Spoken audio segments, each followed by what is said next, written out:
महात्मा गांधी जीवन और दर्शन।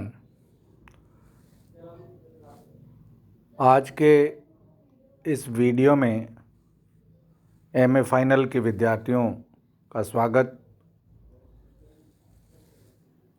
शांत, काली आँखें, छोटा कद, दुबला शरीर, लंबोतरा चेहरा, सूप जैसे कान, माथे पर सफ़ेद टोपी, पहनावे में साफ धुले कपड़े,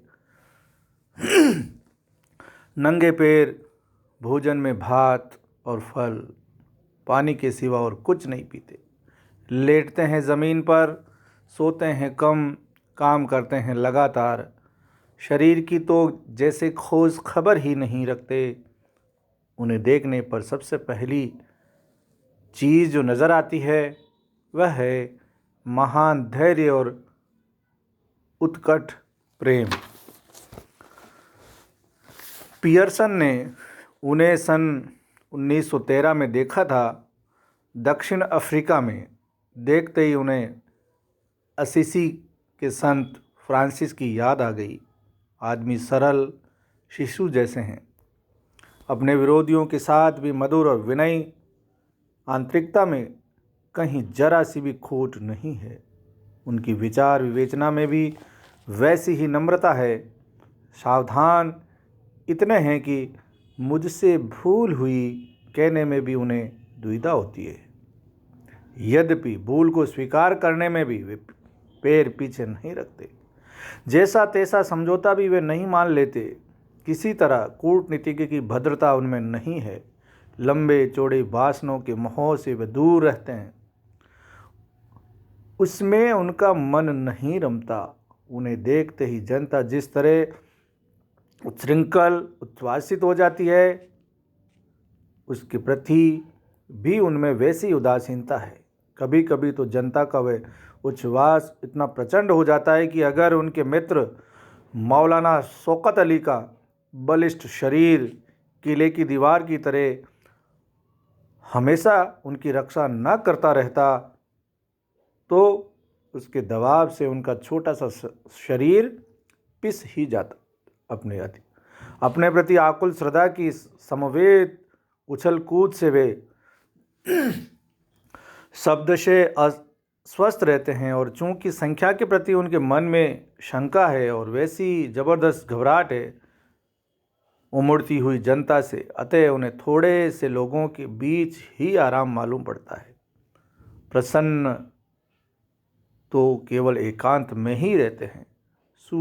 सुनना चाहते हैं नीरव निभृत स्वर की वाणी। यही है वे व्यक्ति जिन्होंने 30 करोड़ जनों को जगा दिया, कंपा दिया, ब्रिटिश साम्राज्य को और आरंभ किया है मानव राजनीति का एक ऐसा सशक्त आंदोलन जिसकी तुलना लगभग 2000 वर्षों के इतिहास में नहीं है। प्रारंभिक जीवन। असल नाम है मोहनदास करमचंद गांधी। जन्म 1869 2 अक्टूबर को हुआ। ओमान उपसागर के किनारे पोरबंदर में भारत के उत्तर पश्चिम के एक स्वाधीन प्राय राज्य के उस सादे शहर में वे उत्साहपूर्ण जीवन से भरी एक सशक्त जाति के हैं।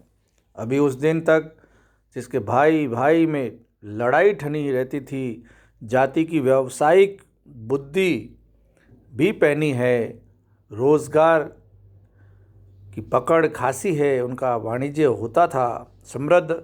अदन से लेकर जंजीबार तक उनके पिता और दादा दोनों ही दीवान थे। स्वतंत्र स्वभाव के कारण दोनों को अपमानित होना पड़ता था। कभी तो उन्हें प्राण भय से भागते फिरने को भी विवश होना पड़ा था। ऊंची जाति का न होने पर भी उनका परिवार धनी और संस्कार संपन्न था,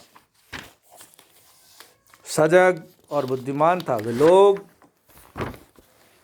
जैन थे। अहिंसा में उनकी आस्था थी। आगे चलकर जिस अहिंसा का उन्हें स्वयं भी सारे संसार में प्रचार करना पड़ा। बुद्धि की अपेक्षा प्रेम ही जैनों के को ईश्वर के मंदिर का मार्ग दिखलाता है।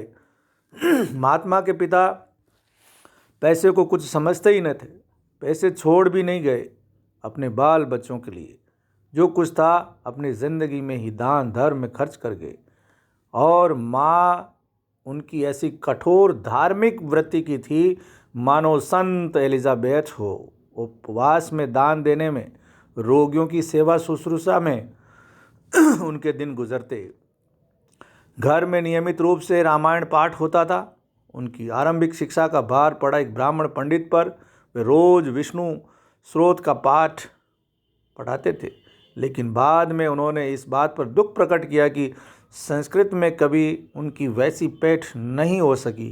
अंग्रेजी शिक्षा के विरुद्ध उनके अनेक अभियोग थे। उनमें एक यह भी था कि उसने उन्हें अपनी भाषा संपदा को नहीं पहचानने दिया। इसके बावजूद उन्होंने हिंदू शास्त्रों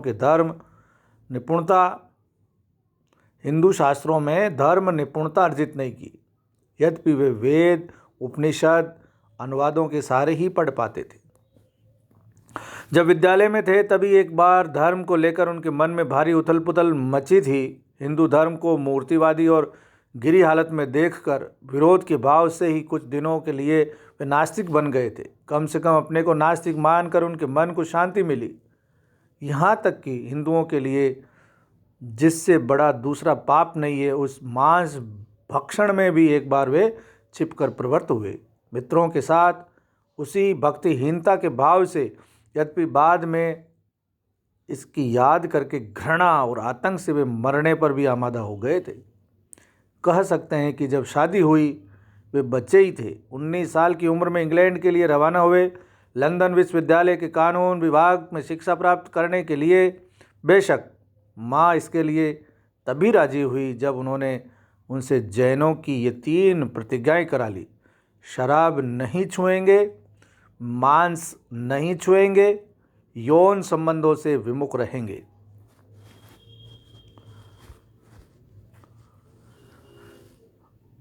अठारह के सितंबर महीने में लंदन पहुंचे।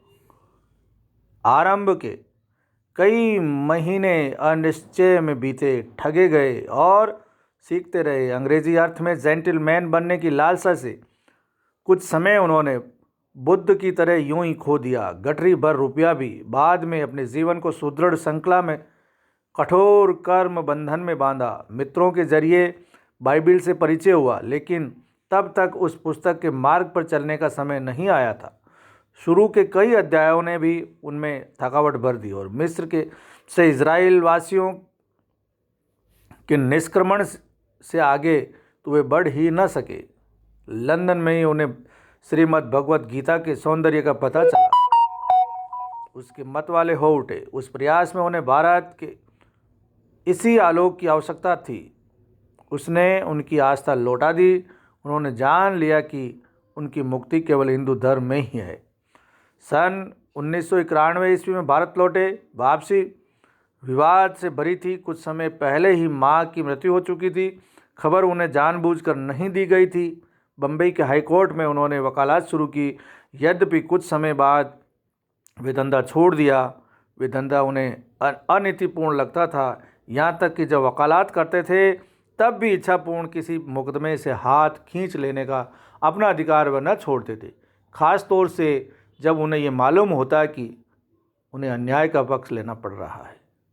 उसी समय कुछ महान भारतीयों ने उनमें उस भविष्य की झलक जगा दी जो आगे चलकर उनमें साकार होना था। एक और वे मुंबई के बिना ताज के बादशाह दादा भाई और दूसरी ओर अध्यापक गोखले, दोनों ही भारत के प्रति एक प्रकार की धार्मिकतापूर्ण प्रेम चेतना से प्रदीप्त।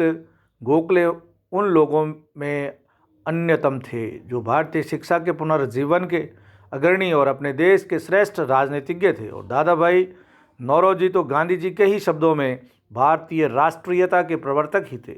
एक ही साथ प्रज्ञा विनय की प्रतिमूर्ति। गांधी की अल्प वय की उद्दीपना को दादा भाई ने ही नियंत्रित किया। सन 1892 में गांधी ने जनजीवन में अहिंसा के क्रियात्मक व्यवहार की प्राथमिक शिक्षा उन्हीं से पाई। वह शिक्षा की वीरतापूर्ण सहनशीलता थी। बेशक यदि दोनों को साथ साथ नियोजित किया जा सके, आवेग दीप्त चित्त का वह प्रयास था पाप के प्रतिरोध का, पाप से नहीं प्रेम से। इस चमत्कार की विवेचना हम फिर करेंगे, जो विश्व के प्रति आज की भारत का सबसे बड़ा संदेश है। तो इस प्रकार एक प्रारंभिक जीवन की हल्की सी झलकी आज के इस वीडियो में हमने प्रस्तुत की है। उम्मीद है कि विद्यार्थियों के लिए एक बहुत ही कारगर सिद्ध होगी। धन्यवाद। Professor Jalaluddin Kathat, SD government college,